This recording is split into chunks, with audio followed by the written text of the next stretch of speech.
সম্প্রতি সময় ঢাকা ইন্ডাস্ট্রির অভিনেত্রী পূজা চেরি সামাজিক যোগাযোগ মাধ্যমে নতুন একটি রিলস ভিডিও করেছে আপলোড। তাই তো বলাই বাহুল্য যে তার প্রকাশ করা ভিডিওতে তাকে অবশ্য দেখা যাচ্ছে সাদা শাড়িতে, সেই সাথে বাঁধা চুলে মানানসই অলংকারে ডিপ মেকআপে দেখা যাচ্ছে অভিনেত্রীকে।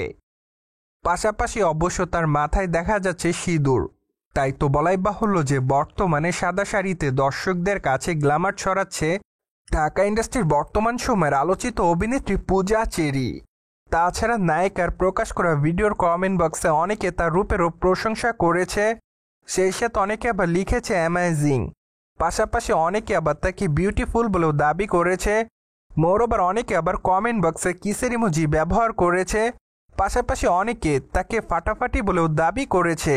দ্যাটস ওয়াই ঢাকা ইন্ডাস্ট্রির অভিনেত্রী পূজা চেরি সম্প্রতি সময় তার দর্শকদের কাছে নতুন এই ভিডিওটি আপলোড করে রয়েছে লাইমলাইটে।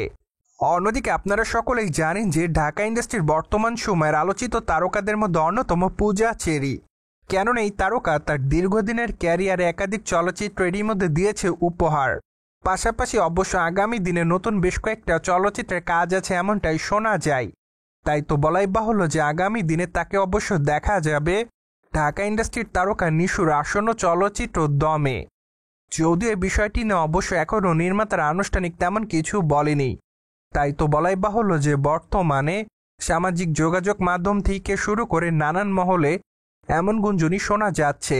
তবে এই বিষয়টি নিয়ে এখনও ঢাকা ইন্ডাস্ট্রির অভিনেত্রী পূজা চেরি তেমন কিছু বলেনি। প্রসঙ্গত পূজা চেরিকে সর্বশেষ অবশ্য অভিনয় করতে দেখা গিয়েছে ঢাকায় চলচ্চিত্রের তারকা আদর আজাদের বিপরীতে। মূলত ঈদুল আজহাকে কেন্দ্র করে তাদের চলচ্চিত্র টগর পেয়েছিল মুক্তি।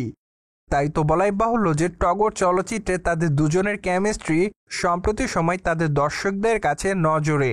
পাশাপাশি অবশ্য তাদের দর্শকরা আগামী দিনে তাদেরকে আবারও একসঙ্গে চলচ্চিত্রের পর্দায় দেখতে চায়। সো যাই হোক, এখন শুধুমাত্র অপেক্ষার পালা। কেননা দেখা যাক আগামী দিনে ঢাকা ইন্ডাস্ট্রির অভিনেতা আদর আজাদের সঙ্গে সম্প্রতি সময়ের আলোচিত তারকা পূজা চেরিকে অভিনয় করতে দেখা যাবে কিনা। বাই দ্য ওয়ে, পূজা চেরিকে অবশ্য এরই মধ্যে ওটিটির পর্দাতে দেখা গিয়েছে অভিনয় করতে। তাই তো বলাই বাহুল্য যে ব্ল্যাক মানি শিরোনামের ওয়েব সিরিজে তার অভিনয় রীতিমতো নজর কেড়েছিল তার দর্শকদের। ঠিক এজন্য সম্প্রতি তার দর্শকরা আবারও তাকে ওটিটির পর্দাতে দেখতে চায়। যাই হোক, এখন পর্যন্ত অবশ্য পূজা চেরি ওটিটির পর্দাতে তার মনের মতো তেমন ভালো কোনো প্রজেক্ট পায়নি। তাই তো এখনও তার নতুন কোনো ওটিটি প্রজেক্টের নাম ঘোষণা করেনি এই সুন্দরীতম অভিনেত্রী।